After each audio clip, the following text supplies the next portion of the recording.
n'étaient pas des enfants de salauds, mais des amis franco de port, des copains d'abord. Ces copains d'abord, les copains d'abord. La question, c'est pas tant le dispositif casserole ou non, c'est notamment le périmètre de sécurité qui a été installé autour de la visite du président de la République. Donc c'est pour ça qu'il y a des recours qui... L'enfumage général. Et donc, t'as vu un peu?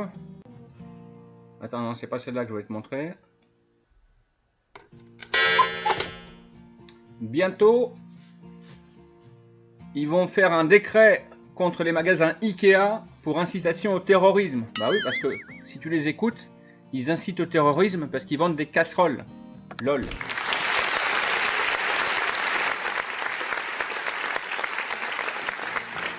Ils se foutent bien de notre gueule, hein, ces gens-là. Hein. Regarde comment il est beau, le président de la France. Il est super beau. Le champion des casseroles. Bon, les amis, c'est pas tout ça. J'espère que vous allez bien. Je voulais vous parler de deux choses. Les amis, c'est Ami Négociateur. Je suis très content, hein, très heureux de vous retrouver sur ma chaîne YouTube pour une nouvelle vidéo. Donc, on forme un petit peu de mini-revue de presse, un flash. Hein. Aujourd'hui, j'ai pas trop le moral. Je suis un peu dégoûté par toutes les lois, tous les arrêtés qui nous font là pour nous empêcher de manifester. Alors, deux tweets que j'ai relevés qui m'ont fait bien rigoler. Un tweet d'Œstrogène Krabs qui titre « Mais non, Marlène, ne contredis pas Mediapart, ils vont sortir de nouveaux dossiers. Non !» Bah oui, hein.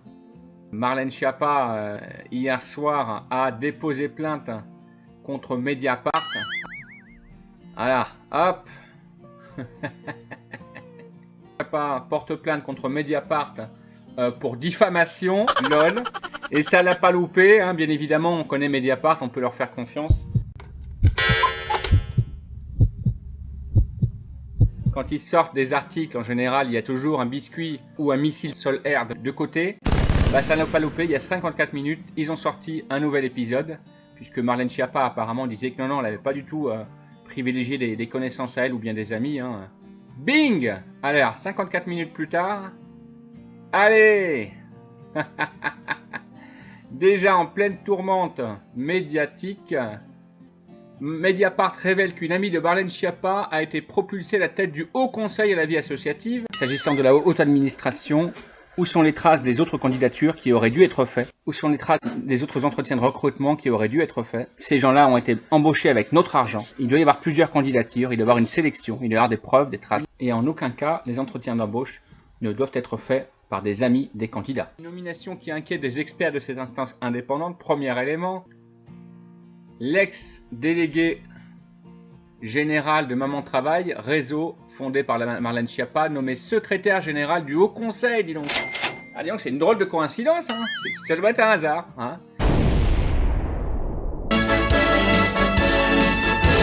C'est la fête au village.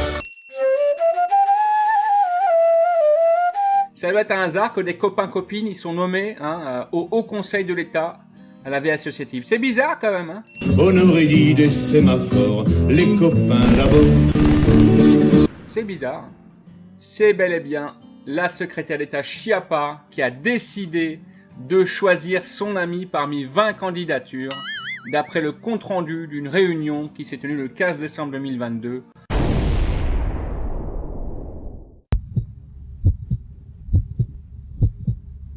Entre les membres de la commission engagement de la HCVA, Mediapart enfonce le clou et envoie un missile sol à Marlène Schiappa. Headshot. Pour lui répondre. Cette dictature, cette aristocratie, on n'en veut plus. Il faut que tout le monde saute. Il faut qu'ils sautent tous. Et on n'oublie pas bien sûr hein, les membres du Conseil constitutionnel, nommés tous par le pouvoir ou les tout proches du pouvoir. Ça va être encore un hasard. Au rendez-vous des bons copains, il n'y avait pas souvent de lapin. Et donc je voulais également te parler de ça, hein, bien évidemment, le plat de résistance. Le plat de résistance hein, de l'ami Casserole, maintenant on va l'appeler comme ça. Je te rappelle, hein, son beau discours, dis donc, qu'il nous avait fait il y a un an. 2 ans. C'est ça la réponse. Ce serait assez hypocrite de décaler l'âge légal. Je veux dire, quand aujourd'hui on est peu qualifié, quand on vit dans une région qui est en difficulté industrielle, quand on est soi-même en difficulté, qu'on a une carrière fracturée, bon baratin. Bon courage déjà pour arriver à 62 ans. C'est ça la réalité de notre pays. Alors on va dire non, faut maintenant aller à 64 ans. Vous savez déjà plus comment faire après 55 ans. Les gens vous disent les emplois c'est plus bon pour vous. C'est ça la réalité. C'est le combat qu'on mène. On doit d'abord gagner ce combat avant d'aller expliquer aux gens, mes bons amis, travaillez plus longtemps. Délai légal. Ce serait hypocrite. Ce serait assez hypocrite de décaler l'âge légal. Ah ouais, bah.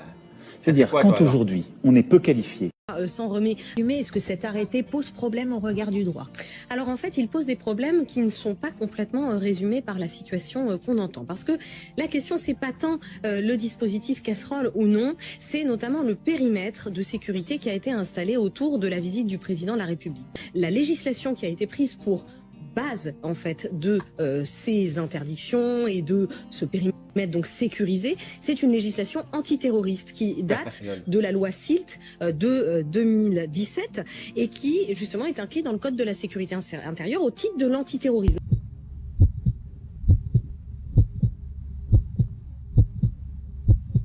Ça ne relève pas exactement de cette législation-là. Parce que normalement, en fait, cet arrêté est déjà sur un fondement un petit peu borderline. Et en plus, l'adéquation avec l'idée de ne pas manifester autour et de ne pas manifester avec certains dispositifs, ici, elle est clairement posée. Je rappelle que pour qu'une mesure de police, elle soit considérée comme justifiée par le droit, il faut qu'elle soit proportionnée, nécessaire et adaptée à la menace. Il naviguait en perpénard sur la grand-mare des canards et s'appelait les copains d'abord. Les capitaines et ses matelots n'étaient pas des enfants de salauds, mais des amis franco de port, des copains d'abord. Gomorre, Sodome et Gomorre, les amis choisis par Montaigne et la Boétie. Sur le ventre ils se tapaient fort, les copains d'abord, aux copains d'abord. C'est l'amitié qui prenait le quart, c'est elle qui leur montrait le nord, leur montrait le nord. Et quand ils étaient en détresse, leurs bras lançaient des SOS, on aurait dit des sémaphores, les copains d'abord. Bon copain, il n'y avait pas souvent de la... Millions d'hommes, de femmes et d'enfants désespérés, victimes d'un système qui torture les faibles et emprisonne les innocents. Je dis à tous ceux qui m'entendent, ne désespérez pas. Le malheur qui est sur nous n'est que le produit éphémère de l'avidité, de l'amertume de ceux qui ont peur des progrès qu'accomplit l'humanité. Mais la haine finira par disparaître, et les dictateurs mourront, et le pouvoir qu'ils avaient pris au peuple va retourner au peuple. Et tant que les hommes mourront, la liberté ne pourra pas périr.